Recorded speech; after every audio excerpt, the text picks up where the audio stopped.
Okay, so I'm currently working on a video that is, can I build a fish tank for free? Now, I've got that for free, and that is coming up in a future video. I'm currently working on it. So I'm going to do some studying first by watching or reacting to this video to see what I need to do in order to get my fish tank as good as this. If you would like to see that video, it's coming up shortly. Hit subscribe and you will see it then.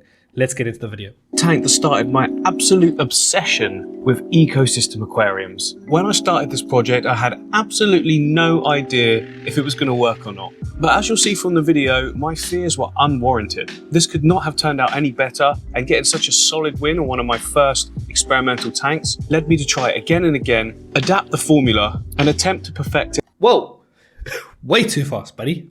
Okay, so we need sand and gravel that we need to mix together to put at the base. Okay, it's substrate. It's called substrate. But what I was thinking of going to do is go down to the river and just like dig up some soil or maybe get some stones. Do you think that would work? I don't know.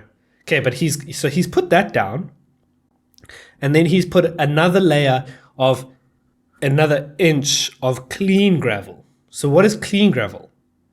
And also he didn't mention the rocks and the twigs that he's put in. So do I need to get rocks and twigs first? Where am I going to find twigs like this? Maybe this video is going to be harder than I thought. Okay, let's carry on. Over time. What I like most about this is that it's the simplest form I ever used to create an ecosystem tank. It's gravel, plant substrate, and a bit of decoration. There's another, okay. All right, so he put gravel that he mixed with sand on the base, and then he put more gravel, which was clean. And then he's put a different gravel for detail. So 3 types of gravel plus sand. Sand.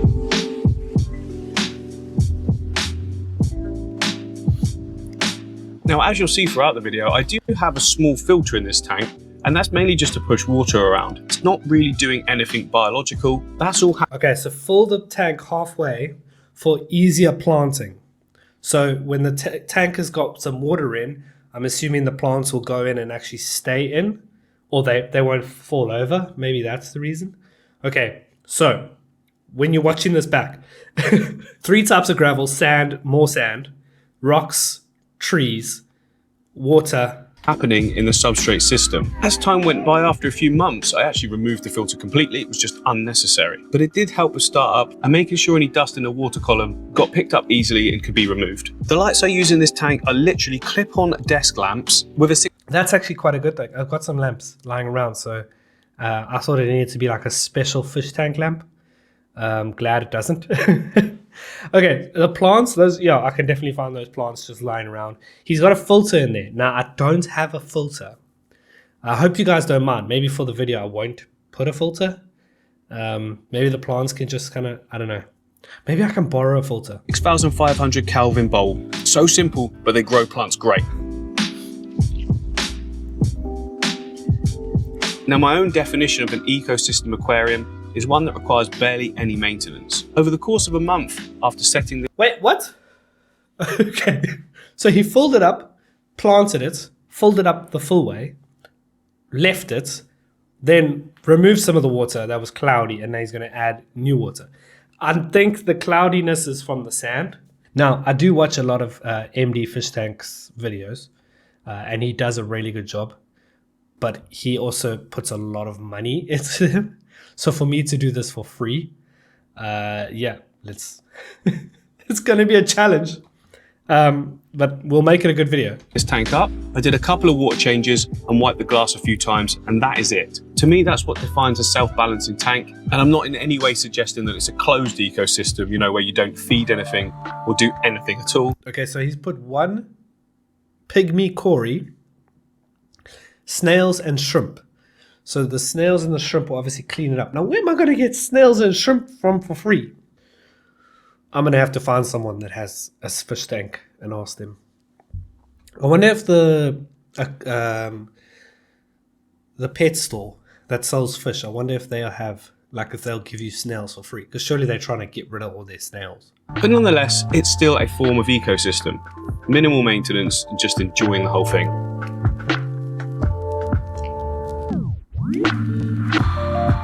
The next day after all the dust had cleared, you could really see the sort of shape and structure I was going for, but even myself at this point, I wasn't really convinced. I was looking at it thinking, this is not that nice looking, but I remained disciplined this time and said, give it time. Once these plants grow in, I mean, if they grow in, it's gonna look fantastic.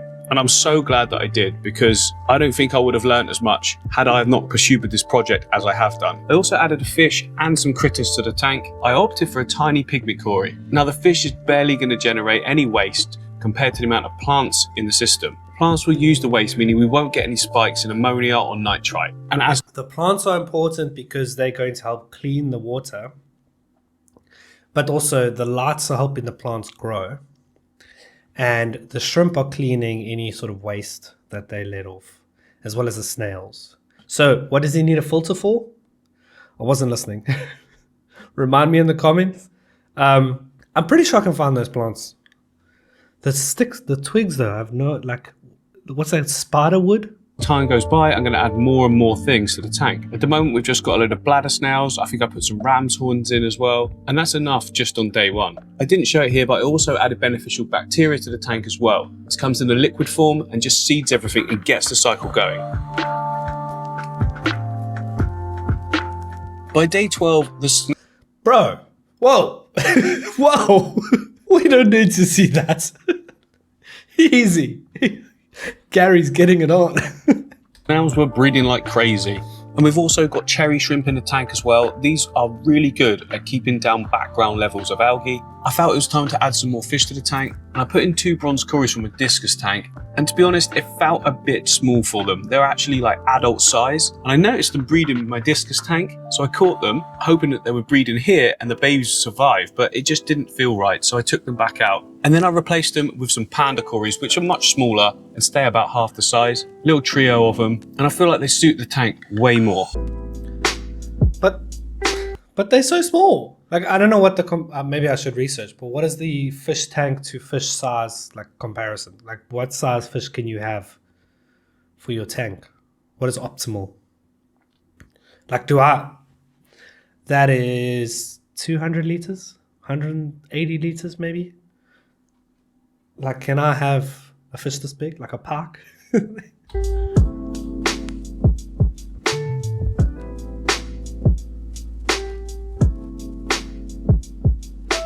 And then it was also time for the main fish to go in the tank, the feature fish, the thing that's going to make it come to life completely, add interest all the time. And I opted for golden white cloud mountain minnows. I like the grey ones, but I just felt in this setup, the golden ones pop really, really well against the dark shadowy areas. And I think it was a great choice. Within hours of being in the tank and settling down, I could already see some breeding action going on, territorial disputes, all normal.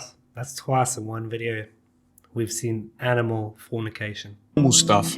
And given the size of the tank and the hiding areas, it's no issue at all. I got a good balance of males to females, and this is important because if you've got too many males, they'll bully the females. So you tend to want more females than males. And then he distributes his pursuits, shall we say, amongst the females, so not any ones are getting singled out. I had no idea that I was bringing you into this, guys. I'm sorry. If you are under 18, please click off the video right now because things are getting a little freaky. If you're over 18, please scroll down and hit subscribe. I'll probably be the last time I ever post a video of sea creatures getting it on. Out.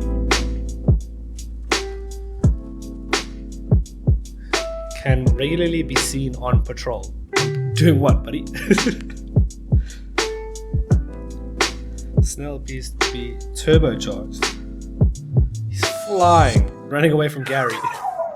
By day 21, the tank's really coming into its own. I added a more finer sand to the foreground because So now he's added more sand. So he's added 3 gravels, 2 sands, and now another sand after everything has been growing.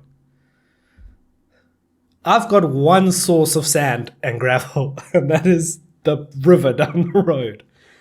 Where I'm gonna have to catch the fish, I'm gonna have to find the plants, find the sticks. I'm gonna be searching for a whole day. Maybe I thought too much about this. Or maybe I didn't think enough about this is what I meant to say. wanted it to be more softer on the cories barbels. because obviously they're dragging over the surface all the time, and I did have quite a sharp gravel in there. Gravel and cories is fine as long as it's not the sharp stuff, but this was quite angular, so yeah, I felt this was the best option. Oh, moss. Where am I going to find moss? Every one of his videos, he adds moss. Like any fish tank video you watch on YouTube, they add moss. They put moss on the rocks, on the wood, everything. There's always moss everywhere. And it's good because like the shrimp can breed, the fish can lay their eggs on it, and they can protect it, and the baby fish can hide in and amongst it. Where am I going to find moss? You're probably going to watch this video, see it pop up, and see it's going to be sand and one rock with a fish. It was free though.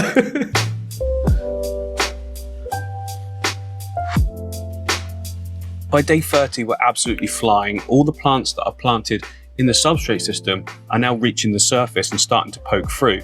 At this point, they start to change their form. They grow larger leaves and a lot faster as well. Now, it's very common around this time to start getting a bit of brown algae, also known as diatoms, but Amano shrimp makes short work of it. Adding 6 Amano shrimp to a tank this size means that within a couple of days, there's literally no brown algae left at all.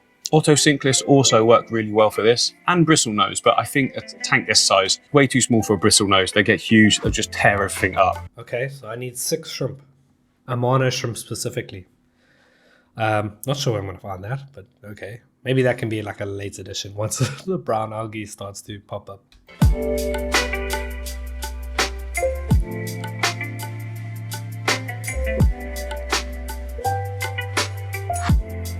I added in some Hydrocotyl Japan just for a little bit more detail. It's kind of like a mini clover plant and can add a bit more of a color pop in darker areas as it tries to grow out and reach for the light. At this point, I was finally start to be really pleased with the tank. Plants being luscious, that real clean foreground.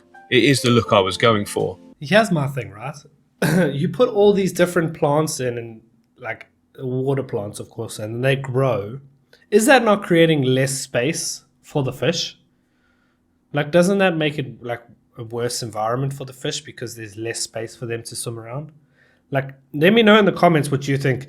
Would a fish prefer to have more space to swim, or lots of plants that it can swim in and out of that are eating the carbon dioxide? Also, if I have this, so that's an open top tank. If I fill that with leaves, are the leaves going to start growing out? Oh, maintenance. I really wish I thought this through. Gary is flying. Some fungus on the wood. You see, that's bad. See, that's why you need a filter, guys. It was time for a bit of maintenance, and I think this was the first water change I did on the tank, other than when I first filled it up, of course, to get rid of the dust. There was just no need to do it beforehand. Everything was growing great, and I didn't want to disturb anything. So I whipped the water. I don't know if you saw there, he used the siphon, so he like sucked it through the pipe. I had to do that. So I got this and filled it up with water to test if there were any leaks. I then had to get the water out of it, and I had to use a pipe. And obviously some of the water got in my mouth. What happens if it's the fish water that gets in your mouth? Water down, bring it back up again, and then gave the fish a nice little feed. Well, there you have it. That's the first ecosystem aquarium that MD Fish Tanks had built, and I think he's one of the biggest fish tank creators on YouTube. I'm going to be attempting to build a fish tank completely for free, similar to what he's done, but using anything that I can find at the river or whatever around me. If you're excited to see that, please subscribe. And if you enjoyed this video, leave a like. Go look at his videos, whatever you want to do, really. See you next week. Bye-bye.